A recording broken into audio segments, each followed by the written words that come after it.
Hello! Hi and నమస్తే. ఎంతో యమ్మీ and tasty అయిన మిరపకాయ బజ్జీ స్ట్రీట్ స్టైల్‌లో ఇంట్లోనే హైజెనిక్‌గా చేసుకోవాలో చూద్దాం.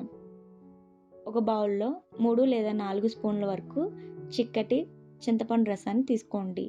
అలాగే ఒక స్పూన్ వరకు వాముని ఇలా నలుపుకొని వేసుకోవాలి. లేదా వాము పౌడర్‌నన్నా వేసుకోవచ్చు.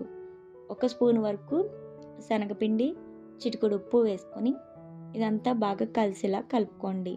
ఇలా కలిపి పెట్టిన ఈ పేస్ట్‌ని ముందుగానే నీట్‌గా కడుక్కొని గింజలన్నీ తీసుకున్న ఈ మిరపకాయల్లో స్టఫ్ చేసుకొని ఇలా మిరపకాయలన్నీ రెడీ చేసుకొని పక్కన ఉంచండి.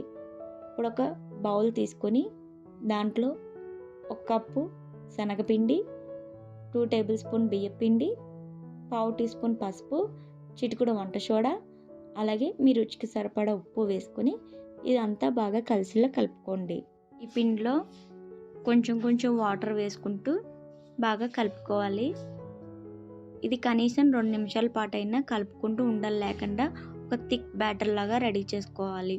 ఇలా రెడీ చేసుకునే బ్యాటర్‌లో ఇలా వేలు ముంచి చూడండి. పిండి అనేది వేలికి అలా కోట్ అయి ఉండాలండి. స్టవ్ మీద పాన్ పెట్టుకొని డీప్ ఫ్రైకి సరిపడా ఆయిల్ యాడ్ చేసుకొని ఆయిల్ హీట్ అయిన తర్వాత శనగపిండి బ్యాటర్‌లో ఈ మిరపకాయలని ఒక్కొక్కటి డిప్ చేసి ఆయిల్‌లో యాడ్ చేసుకోవాలి. ఇలా అన్ని మిరపకాయలని అదే విధంగా యాడ్ చేసుకొని గోల్డెన్ బ్రౌన్ కలర్ వచ్చేంత వరకు మీడియం మంట మీద ఫ్రై చేసుకోవాలి. ఇలా ఫ్రై అయిన మిరపకాయ బజ్జీలని ఒక టిష్యూ పేపర్‌లోకి తీసుకొని అదే ఆయిల్‌లో 2 లేదా 3 చెంచాల వరకు పల్లీలని వేయించుకొని పక్కన ఉంచుకోవాలి. ఇప్పుడు ఒక మీడియం సైజ్ ఉల్లిపాయని చిన్న ముక్కలుగా కట్ చేసుకొని కొంచెం కొత్తిమీర తరుగు, చిటికెడు ఉప్పు, కొంచెం కారం, అలాగే ఒక బద్ద నిమ్మరసాన్ని వేసుకొని ఇదంతా బాగా కలిసేలా కలుపుకోండి.